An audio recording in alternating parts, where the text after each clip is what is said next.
नमस्कार दोस्तों, मैं मिथिला जी की दुनिया से। आप सभी लोगों से मेरी एक रिक्वेस्ट है, प्लीज मेरे वीडियो को लाइक शेयर और सब्सक्राइब करें और ग्रो कराने में मदद करें। तो चलिए चलते हैं हम अपने नए वीडियो। स्वागत है। आज हम बनाने चल रहे हैं मूंग की कचौड़ी। तो दाल मैंने रात में भिगो थी और धुल के उसको हम पीसने जा रहे हैं। तो पीसने में इसमें हमने हरे मिर्चे डाले हैं, अदरक डाला, लहसुन डाला और खड़ी धनिया, जीरा, ये हींग, इतनी सामग्री डाल के मैं इसको सिलबट्टे में पीसूंगी। मैं कचौड़ी जब भी बनाती हूँ सिलबट्टे में ही पीसती हूँ। इसकी कचौड़ियाँ बहुत अच्छी बनती हैं, मिक्सी में इतना अच्छा टेस्ट नहीं आता। ये देखिए दाल मेरी पीस गई, बहुत थोड़ी सी बनाई थी, थोड़े लोग हैं, थोड़ी कचौड़ियाँ बनेंगी।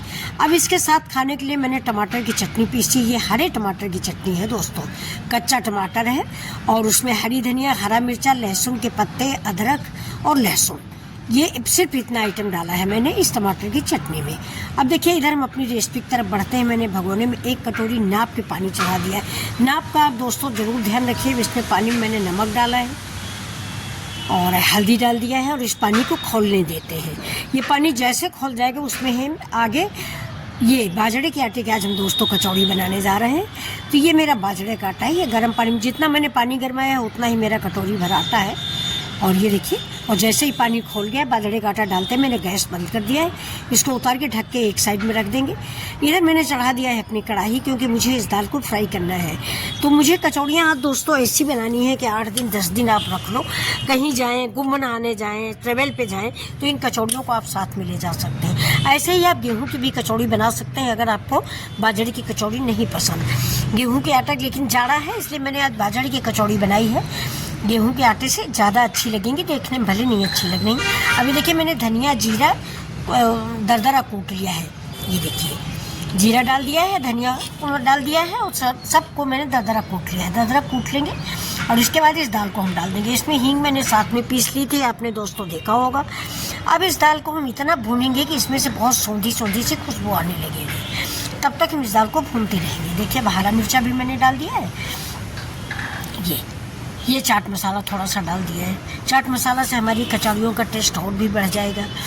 देखिए ना, हम इस दाल में सोडा, बेकिंग सोडा जैसे बहुत लोग डालते हैं, वो मैं कुछ नहीं डाल रही हूँ। सिंपल सी कचौड़ियाँ बनेंगी। ये देखिए ये काला नमक है, थोड़ा सा काले नमक से भी टेस्ट बढ़ता है। ज़रा सा काला नमक मैंने डाला है क्योंकि दोस्तों मैं नमक नहीं खा रही हूँ आजकल। मेरा थोड़ा सा बीपी हाई था तो डॉक्टर ने नमक रोक रखा है, इसलिए मैं नमक नहीं खा रही हूँ फ्रेंड्स। तो अब ये देखिए थोड़ा चिली फ्लेक्स भी डाल दिया। अब हरी धनिया डाल दिया। जाड़े में हरी धनिया बहुत आ रही है, अब ज़्यादा से ज़्यादा धनिया डालिए और ये बाजरे की कचौड़ियों का लुत्फ़ लीजिए। बहुत ही टेस्टी, बिल्कुल इतनी अच्छी। मेरे घर में मेरे बच्चों को पहली बार है जो बाजरे की आटा पसंद आया। ये देखिए अब ये देखिए मुट्ठी बनने लगे, वैसे इसको हम उतार लेंगे। मैं इसको हम ज़्यादा गीला रखेंगे। देखिए बिल्कुल भुरभुरा हो गया है। ये दाल भुरभुरी भून लेने से एक फ़ायदा और होता है कि ये कचौड़ियाँ अगर आप गर्मी में भी बनाओगे तो ये ख़राब नहीं होंगी। गर्मियों में दाल जो है हमारी अंदर से लासा जैसा छूटने लगता है, खाने के काबिल नहीं रहती। लेकिन अगर आप ऐसे भर के बनाओगे तो कतई आपकी दाल ख़राब नहीं होगी। आप 2-3 दिन, 4 दिन, 5 दिन इन कचौड़ियों को खा सकते हो। तो अभी तो देखिए मैंने बाजरे का आटा निकाल लिया, हाथ पे लगा लिया जरा सा तेल और इसको आटे को कस के गूंथ लेंगे। हमारे यहाँ दोस्तों मारना ही बोलते हैं, इसलिए हमारे मुंह से मारना ही निकलता है। हमारे यहाँ सानना बोलते हैं, या तो सानना या मारना। तो ये देखिए मेरा आटा जो है गूंथ गया है ठीक से। अब हम चलते हैं अपनी कचौड़ियों की तरफ। तो दोस्तों आपने आज तक बाजरे की कचौड़ी नहीं बनाई हो तो एक बार ज़रूर बनाइए और मिथिला जी की दुनिया को लाइक शेयर सब्सक्राइब कीजिए। ये देखिए ऐसे ही हम एक साइज़ की सारी गोलियां बना लेंगे। अगर आपको अंदाज़ा नहीं तो आप लंबा लंबा रोल करके चाकू से बराबर साइज में काट लीजिए, तो वो एक जैसी बनेगी। ऐसे छोटी बड़ी कुछ, लेकिन हम लोगों को अंदाज़ा हो गया है ना, उम्र के हिसाब से सारे अंदाजे हो जाते हैं बच्चों। अब ये देखिए उड़द की वो जो मैंने मूँग की दाल भून के रखी है उसको भी हाथ से दबा दबा के लड्डू बना लेंगे। हाथ से मैं थोड़ा सा दाब दीजिए तो बन जाएंगे। ये देखिए 11-12 मेरे बाजरे की लोई बनी हुई है। अब इनको आप गोल भी बना सकते हैं, मैं तो गोल ही बना रही हूँ। आप अगर चाहें तो कचौड़ी की डिजाइन का चपटा भी बना सकते हैं। ये देखिए इसको ऐसे हाथ से मिक्स कर लीजिए तो गोले जल्दी आसानी से बन जाएंगे। ये देखिए अभी मेरे गोले बन गए। ये जितनी कचौड़ी उसकी बाजरे की लोई बनी हुई है गोले, मतलब उतने ही गोले मैंने दाल के बनाए। ये मैं दोस्तों मेरी मूंग की दाल है। आप इसी तरह फ्राई करके उड़द की दाल की भी कचौड़ियाँ बना सकते हो और 10 दिन तक रख के खा सकते हो। ये देखिए ऐसे कटोरी जैसा बना लीजिए, ये तो सब आप जानते हो।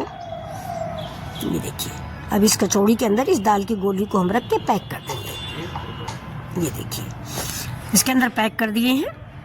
अब हम इसको सबको, अब सबसे बड़ी बात तो ये है कि अगर आप ज़्यादा हेल्थ कॉन्शियस नहीं है तो आप इसको कढ़ाई में तेल डाल के डीप फ्राई करिए, तो बहुत ही करारी खस्ता बन के तैयार होगी। लेकिन मुझे खाना नहीं है वैसा, हमारे घर में कोई भी नहीं खाता फ्रेंड्स, तो मैं ये जो अप्पम मेकर है इसमें बना रही हूँ। इसमें तेल कम लगता है, सिर्फ ग्रीसिंग के लिए लगता है, इसलिए हम ज़्यादातर आइटम खाने के लिए इसी में बनाते हैं। तो ये देखिए हमारी करीब करीब सारी कचौड़ियाँ बना के रख लेंगे। ये देखिए सब बन गई हैं, 11-12 कचौड़ियाँ थी, मैंने आपको बताया है। अब ये देखिए मेरा ये जो अप्पम मेकर है इसी में हम सारी को रख के उलट पलट के पका लेते हैं।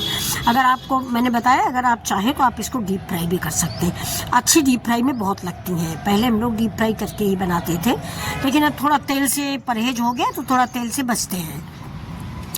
वैसे आप लोग भी तेल कम ही खाए तो अच्छा है, क्योंकि आजकल तेल या कोई चीज़ शुद्ध नहीं आ रही है दोस्तों, इसीलिए थोड़ा सा बचते रहे तो अच्छा है। अब ये देखिए मेरी सारी कचौड़ियाँ बन गई। अब इस तरफ मेरा देखिए दोस्तों काढ़ा बन रहा है, ये अर्जुन की छाल का काढ़ा है दोस्तों। ये देखिए इसको कहते हैं हार्ट में किसी तरह की प्रॉब्लम हो तो ये फ़ायदा करता है, मुझे डॉक्टर ने बताया है, तो मैं इस काढ़े को पीती हूँ। ये देखिए अर्जुन की छाल है बिल्कुल, ये आपको पाउडर जो है पतंजलि वाला मार्केट में मिल जाएगा, लेकिन ये तो मेरी ओरिजिनल छाल है, मैंने छाल निकलवाई है। और इसको एक टुकड़ा से रात में भिगो देते हैं, सवेरे उसको उबाल लेते हैं, उबाल के उसको पी लो तो कहते हैं सारी प्रॉब्लम दूर हो जाती है। आगे तो फिर भगवान की मर्जी होती है दोस्तों। अभी देखिए मेरी सारी कचौड़ियाँ बन गई हैं, इनको हम निकाल लेंगे। ये देखिए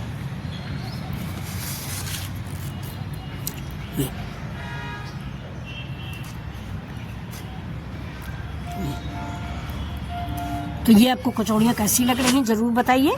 और आपको हम बताएं, ये सब लोग हमारे बच्चे कह रहे थे कि आप तो कहते हो खाना आंखों से देखा जाता है, तो आपकी तो ये कचौड़ियाँ काली काली हैं।